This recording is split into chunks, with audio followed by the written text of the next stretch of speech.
9h Galzier, deuxième partie. Bienvenue à ceux qui nous rejoignent. Dans une demi-heure maintenant va s'ouvrir à Paris un procès très attendu à Évry. Souvenez-vous, c'était il y a 3 ans. 2 patrouilles de police attaquées au cocktail Molotov dans une cité de l'Essonne à Viry-Châtillon. Ce jour-là, on ne cherchait plus à blesser des policiers, mais à les tuer. Comment a-t-on pu en arriver là? Et où en est-on aujourd'hui de la situation sur le terrain?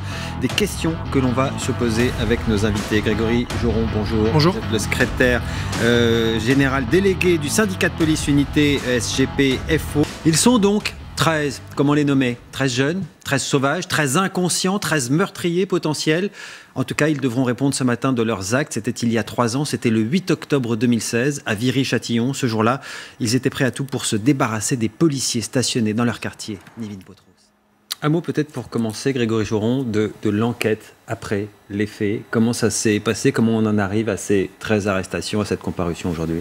Une enquête laborieuse pour mes collègues, je pense très difficile, parce que entre la loi du silence imposée par cette bande ou par l'ensemble enfin pas l'ensemble, mais certains acteurs de quartier, je pense, a fait que l'enquête a été très très pénible. Il y a 19 personnes qui ont été signalées sur la vidéosurveillance, il n'y a que 13 personnes interpellées, donc potentiellement il en manque quand même 6. Ça prouve bien que on sait, mes collègues ont dû affronter une omerta lourde par rapport à cette affaire-là. Vous entendez l'argument de l'avocat, hein, il dit on ne condamne pas pour appartenir à une bande, on condamne parce qu'on a participé à quelque chose. La vidéo ne permet pas de le dire, ce qui explique peut-être qu'il n'y en a que 13 et pas 19 d'ailleurs, y compris dans ces 13 finalement. Ce qu'il dit, c'est ils ne sont pas forcément tous coupables. Ça va être la teneur des arguments qui seront développés. Oui, écoutez, votre avis? J'imagine et j'espère que justement l'enquête a su apporter des éléments concrets pour identifier les personnes. Après, encore une fois, il n'y a que le jugement qui nous éclairera là-dessus. Ça sera forcément une bataille comme d'habitude. Mais nous, on espère clairement aussi, je tiens à le préciser, des peines lourdes et exemplaires, parce que c'est un événement qui a secoué le monde policier à juste titre, parce que c'est d'une violence inouïe.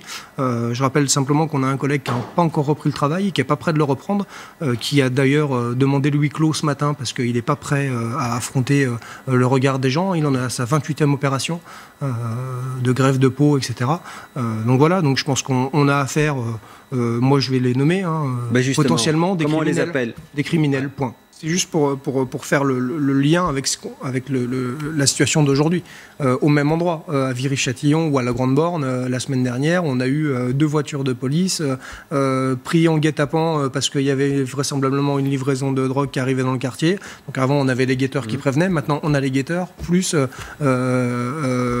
guet-apens qui se met en place, où mes collègues ont dû tirer 4 fois au LBD et faire usage de leur arme de service. Ça, c'était la semaine dernière à la Grande Borne. Donc je veux dire, on est exactement dans la même situation, malgré les grands plans d'annonce politiques, que sont la PSQ, les QRR, c'était les ZSP avant. On n'avance pas là-dessus, très clairement. Il n'y a rien qui est fait pour les policiers qui sont toujours en effet en première ligne. Une image qui semble malheureusement donner raison à ce que vous dites. Vous allez voir, alors là, c'était pas dans l'Essonne, c'était en Seine-Saint-Denis le mois dernier. Voilà, une voiture de police qui se fait attaquer au mortier. Alors les mortiers sont des mortiers de feu d'artifice. C'est ce qui s'est passé aussi la semaine dernière dans la même cité donc, de l'Essonne dont on parle aujourd'hui au tribunal. C'est ce qui s'était déjà passé au mois de juillet. Vous dites là, les policiers... Alors heureusement, à chaque fois, ça s'est bien passé. Cette fois-ci, il n'y a pas eu d'image. Mais ça veut dire que 3 ans après, rien n'a changé. On continue à attaquer les voitures de police au mortier. Et c'est pire encore. Rien n'a changé. Les fonctionnaires sont moins nombreux. C'est-à-dire qu'aujourd'hui, on a enlevé les groupes d'appui. Aujourd'hui, on a, encore une fois, on déshabille Paul pour habiller Pierre ou Jacques, on l'appelle comme on veut, mais en tout cas, c'est ça, en fait, les politiques qui se mettent en place. Puisque les effectifs de police, de toute façon, c'est le premier moyen pour permettre à mes collègues, peut-être, de travailler un peu plus sereinement. Ils sont déjà pas en sécurité. Ils savent que quand ils arrivent dans le quartier, ils sont déjà, 1, en sous-effectif, 2, pas en sécurité. Donc, forcément, ils sont tendus d'entrée. Sauf qu'après ces événements, qu'est-ce qui s'est passé? On a envoyé les CRS et ça s'est calmé. Oui. Ils sont restés un certain nombre de mois et puis ils sont repartis et le trafic est revenu. Je vais peut-être juste vous donner un chiffre. 2017, la moitié des condamnés pour agression sur policiers ont eu un sursis total, la moitié. Et pour l'autre moitié, donc, qui a été condamnée à la prison ferme, 90% ont une peine de moins d'1 an, donc en réalité aménagée. Ça veut dire qu'un policier qui se fait taper dessus aujourd'hui, peut-être la semaine d'après, il revoit son agresseur dans la rue en train de le narguer. C'est ça concrètement ce qui se passe? Bien sûr. C'est exactement ça, mais c'est ce qui crée aussi le malaise, entre autres. On l'a dit, voilà, c'est multifactoriel, mais c'est source d'épuisement forcément. Quand vous voyez que, encore une fois, on vous demande voilà, peut-être pas le tout répression, mais en tout cas d'agir autrement depuis, on va dire, une vingtaine d'années maintenant, puisqu'on a changé en effet beaucoup de choses en 2007 pour la police.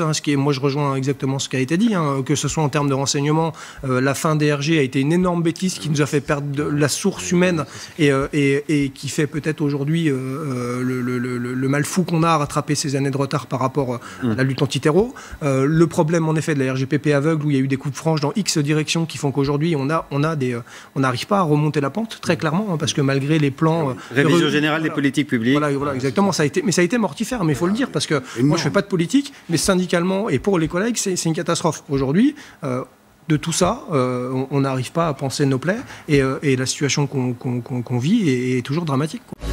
Retrouvez toute notre actualité sur videopolice.com, la chaîne YouTube d'Unité SGP Police.